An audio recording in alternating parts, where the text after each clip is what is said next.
청정 강원도의 농수 특산물 보다 믿고 살 수 없을까? 이제 강원도지사 인증 농수 특산물 마크를 확인하세요. 품질을 인증받은 농가에서 생산하고 믿을 수 있는 검사기관에서 깐깐한 품질 시험과 성분 검사까지. 강원도지사 인증 농수 특산물 마크. 강원도의 깨끗함과 믿음을 담았습니다. 먹을거리 고민 끝! 바로 이 마크만 확인하세요.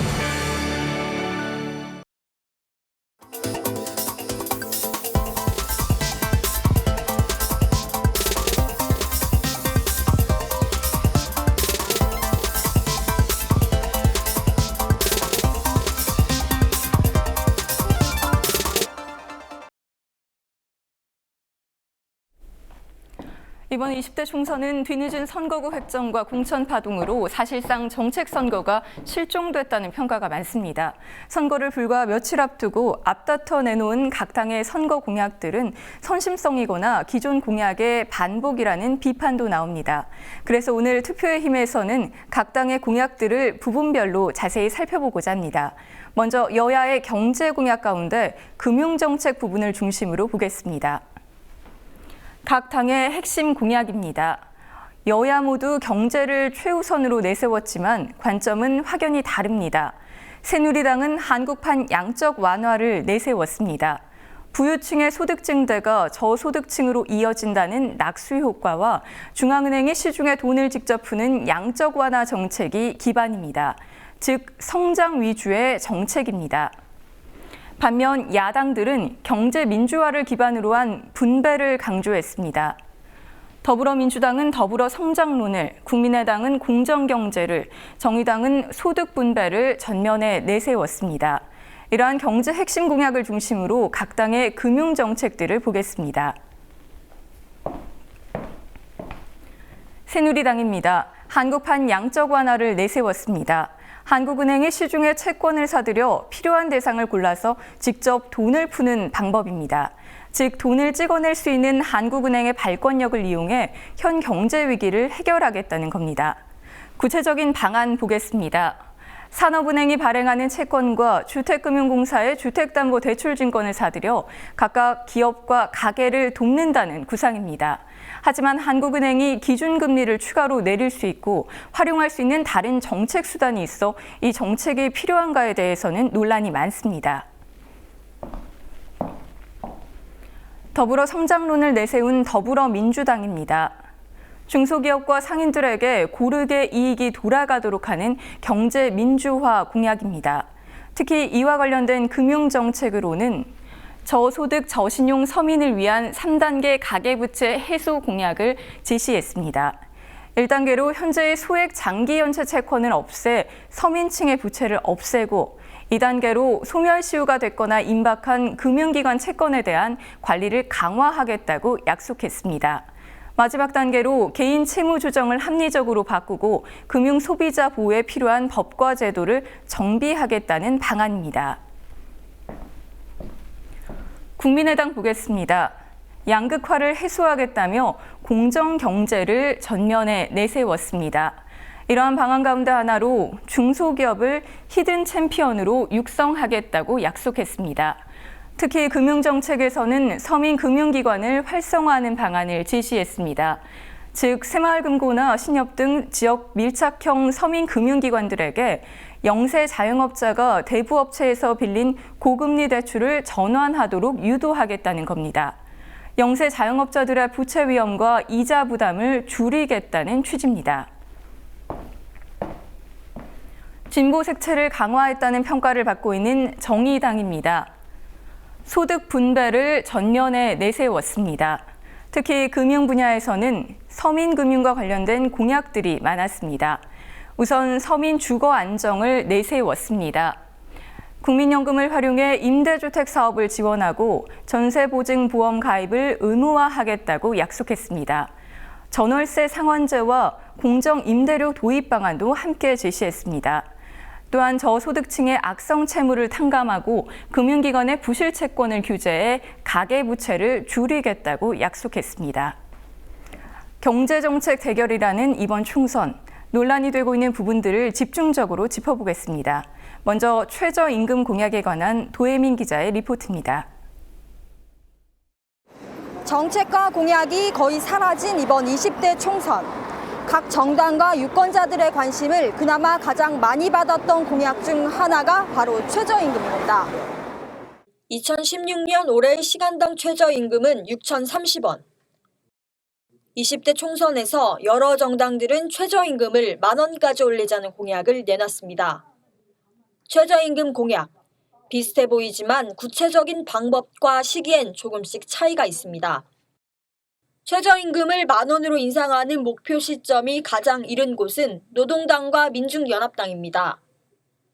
두 당은 당장 내년 1월 1일부터 최저임금 10,000원을 시행하겠다는 공약을 내놨습니다. 노동당은 최저임금 인상을 위해 최저임금법을 개정하겠다는 계획을 세웠습니다. 최저임금으로 생활 안정을 꾀하는 데 머무르지 않고 인간다운 삶을 보장할 수 있도록 하겠다는 내용을 개정안에 포함시켰습니다. 최저임금에 대한 정의부터 바꾸겠다는 겁니다. 노동당은 또 정부가 전담하는 최저임금 결정 과정에 국회의 재심의를 추가한다는 내용도 포함시켰습니다. 민중연합당은 보완책을 제시한다는 점이 특징입니다. 최저임금을 체불했을 때 국가가 우선 지급하고 나중에 사용자에게 구상권을 청구하겠다는 것과 시급 10,000원을 당장 지급하기 어려운 영세 사용자에게 국가가 1년 동안 한시적으로 임금의 10에서 20%를 지원한다는 내용을 공약에 담았습니다. 녹색당 역시 최저임금 10,000원을 내걸었습니다. 달성 시기는 특정돼 있지 않지만 최저임금 결정 과정을 투명하게 하겠다는 계획을 포함한 것이 특징입니다. 녹색당은 최저임금위원회의 투명한 운영을 위해 배석자를 늘리고 회의 결과 공개를 추진하겠다고 공약합니다. 원내 정당인 더불어민주당과 정의당 역시 최저임금을 10,000원으로 인상하겠다는 공약을 내놨습니다. 10,000원 달성 시기는 더민주가 4년 뒤인 2020년, 정의당은 이보다 1년 앞선 2019년입니다. 여기에 더민주는 자영업자 지원책을, 정의당은 최저임금 결정 절차 개혁을 추가로 제시하고 있습니다. 반면 새누리당은 최저임금을 중산층의 하위권 소득 수준까지 올리겠다는 다소 모호한 공약을 냈습니다. 지난 3일 강봉균 새누리당 공동선거대책위원장은 경제정책 공약을 발표하는 자리에서 최저임금을 2020년까지 9,000원으로 올리겠다고 발언했습니다. 하지만 5일 조원동 경제정책본부장이 이 발언을 뒤집었습니다. 이어 강 위원장 역시 세제 지원 등을 통해 9,000원으로 인상한 효과를 내겠다며 말을 바꿨습니다. 원내 정당 중 가장 늦게 최저임금 관련 공약을 내놓은 국민의당 역시 입장이 오락가락했습니다. 당초 국민의당은 공약집에 최저임금을 위반한 경우에 대한 대책만 포함했습니다. 최저임금 공약이 주목을 받자 국민의당은 지난 5일 2020년까지 10,000원으로 올리겠다는 더민주와 같은 수준의 계획을 밝혔습니다. 하지만 바로 다음 날 이 말은 뒤집혔습니다. 최저임금을 물가 상승률 이상으로 올리는 데는 동의하지만 10,000원이 되는 시기를 못 박는 것은 적절치 않다는 겁니다. 그렇다면 시민들은 최저임금 10,000원 공약에 대해 어떻게 생각할까요? 지금에 와서야 갑자기 그런 공약을 거는 거는 누가 봐도 가만히 있다가 그러는 건 누가 봐도 이렇게 아르바이트 많이 하는 20대들이나 그런 사람들의 표를 얻기 위한 그런 포퓰리즘 같은 것으로 그냥 생각이 돼요. 과거부터 그런 공약을 반복해서 냈다는 것 자체가 좀 더 신뢰성이 있는 것 같고요. 하지만 막판에라도 공약을 냈다는 것 자체가 나중에 자기들한테 부담이 될 수도 있으니까 안 내는 것보다는 내는 쪽이 총선을 앞두고 그런 건 좀 이해가 안 가는데 근본적으로 잘 검토를 해가지고 국민들이 생활할 수 있는 편히 생활할 수 있는 그런 수준을 올려줬으면 좋겠어요. 너무 적어도 안 되고 너무 또 많아도 안 되는 것이니까. 내년도 최저임금을 결정하기 위한 최저임금위원회 1차 전원회의가 지난 7일 열렸습니다. 위원회는 오는 6월 29일까지 고용노동부 장관에게 최저임금을 확정해 제출해야 합니다. 오는 5월 30일부터 임기를 시작하는 20대 국회에서 최저임금 10,000원 시대를 앞당길 수 있을까요? 지금까지 투표의 힘 도혜민이었습니다. 이어서 김재희 기자가 각 정당의 재벌개혁 공약을 정리해드립니다.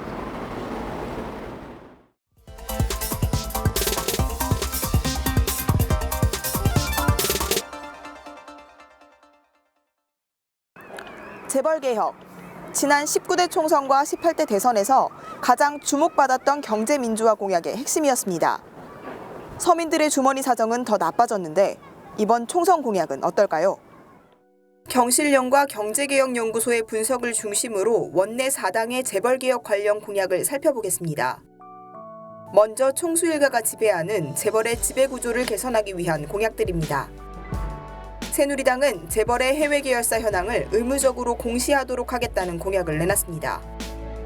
하지만 이와 관련된 법률은 롯데그룹의 경영권 분쟁이 불거진 지난해 여름부터 이미 개정이 추진 중입니다.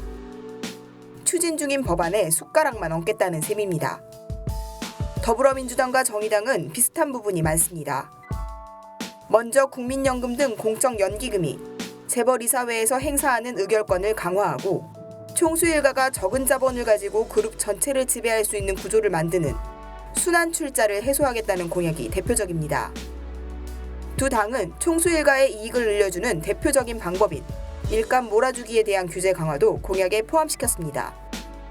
경제정의 실천 시민연합은 더민주와 정의당이 그동안 제기돼온 재벌개혁 방안을 포함하고는 있지만 구체적이고 근본적인 처방은 고려하지 못한다며 한계라고 지적했습니다. 국민의당은 어떨까요? 국민의당은 경제민주화라는 표현 대신 공정경제를 내세우고 있는데요. 순환 출자 해소, 일감 몰아주기 규제 방안 등은 공약에서 빠져 있습니다. 대기업으로 쏠린 이익을 어떻게 공평하게 나눠 가질 것인가? 재벌개혁과 관련해 이 문제도 빼놓을 수 없습니다. 네 정당 모두 성과공유제 확대를 전면에 내세웁니다. 성과공유제는 대기업과 협력사가 원가 절감, 품질 개선 등의 목표를 정하고 목표를 달성하면 사전에 약속한 방식대로 성과를 나눠 갖는 제도인데요. 지난 2006년에 도입됐지만 아직 그 성과가 미미합니다. 먼저 새누리당은 중견기업이 성과공유제를 도입하도록 적극 유도해서 2차, 3차 협력업체까지 성과가 공유될 수 있게 한다는 방침입니다. 정부 연구개발사업 참여 시 인센티브를 줘서 참여 기업을 확대하겠다는 계획도 세웠습니다. 더민주 역시 성과공유제 활성화를 위해 세제 지원 등의 인센티브를 확대하고 중소기업에게 실질적인 혜택이 돌아가도록 지원 방안을 함께 검토하겠다는 입장입니다. 국민의당과 정의당은 한 발 더 나아가 이익공유제를 제시했습니다.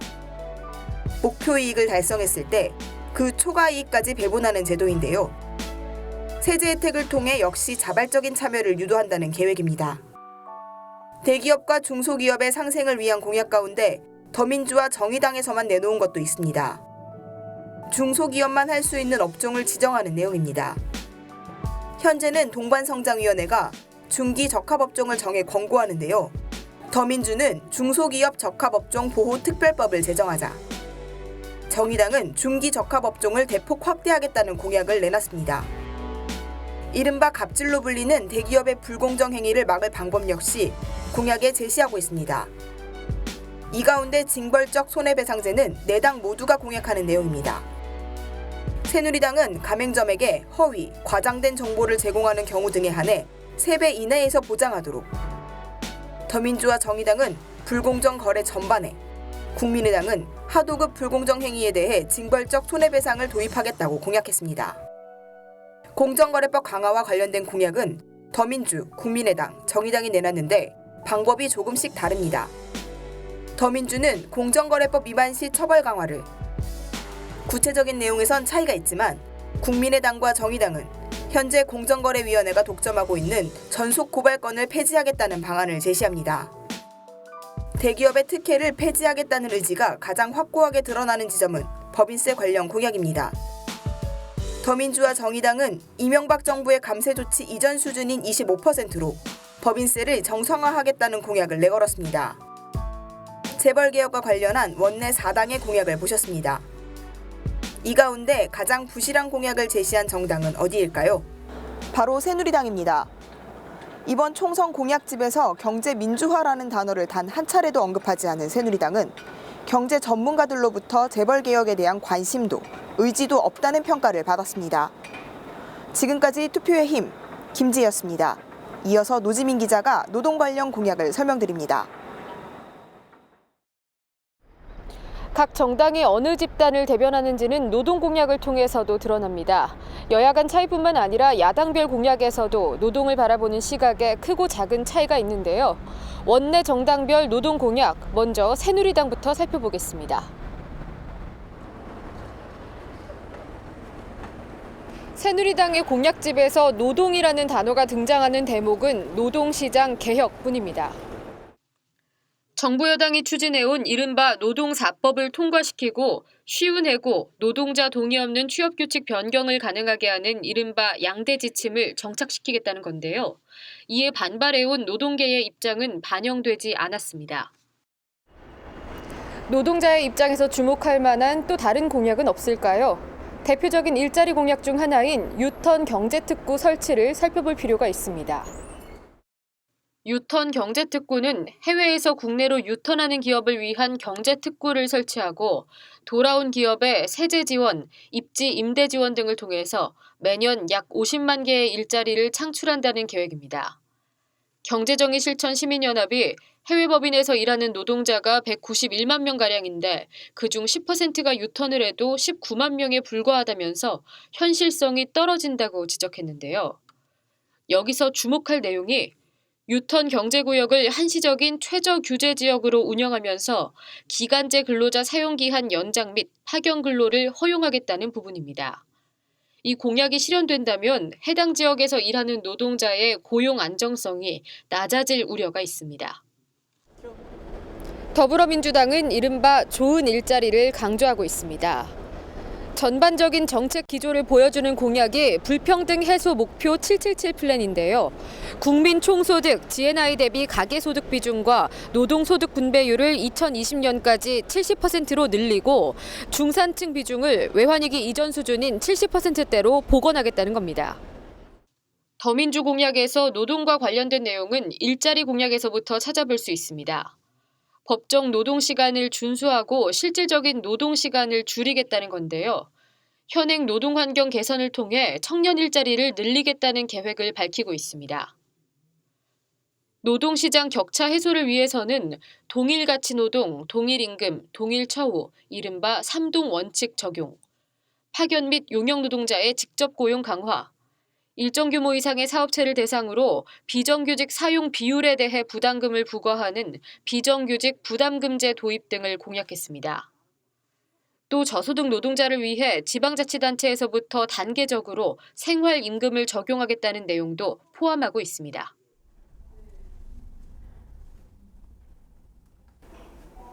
국민의당도 좋은 일자리, 임금 격차 해소를 강조하고 있는데요. 실천 방안에는 조금 차이가 있습니다.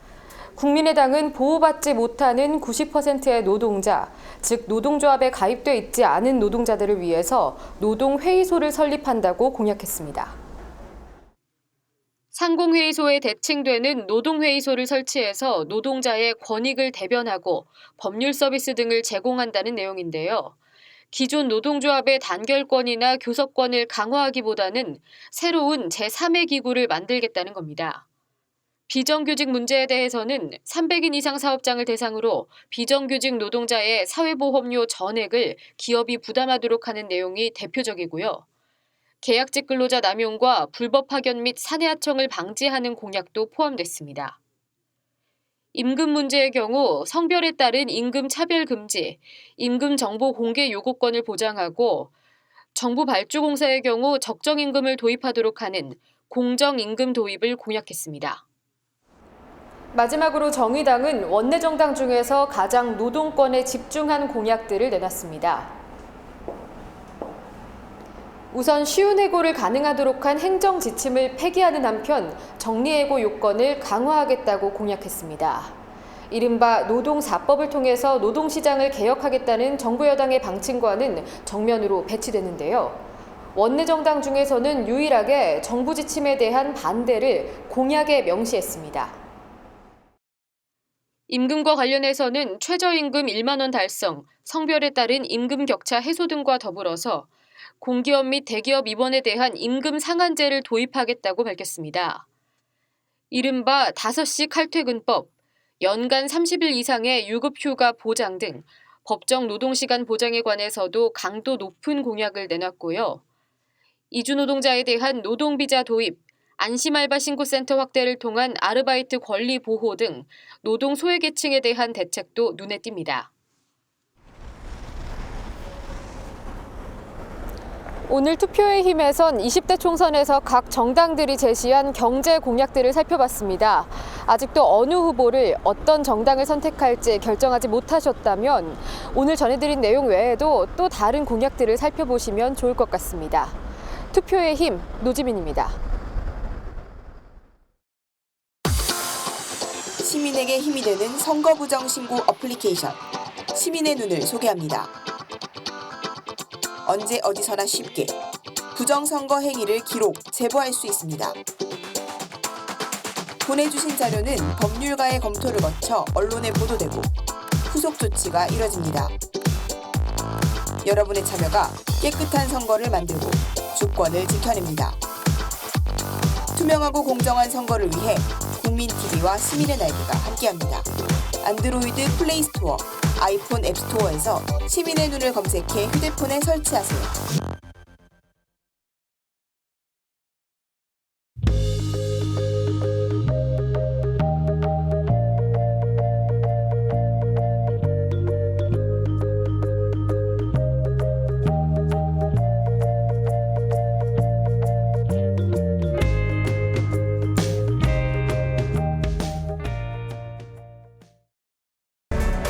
청정 강원도의 농수 특산물 보다 믿고 살 수 없을까? 이제 강원도지사 인증 농수 특산물 마크를 확인하세요. 품질을 인증받은 농가에서 생산하고 믿을 수 있는 검사기관에서 깐깐한 품질 시험과 성분 검사까지 강원도지사 인증 농수 특산물 마크, 강원도의 깨끗함과 믿음을 담았습니다. 먹을거리 고민 끝! 바로 이 마크만 확인하세요.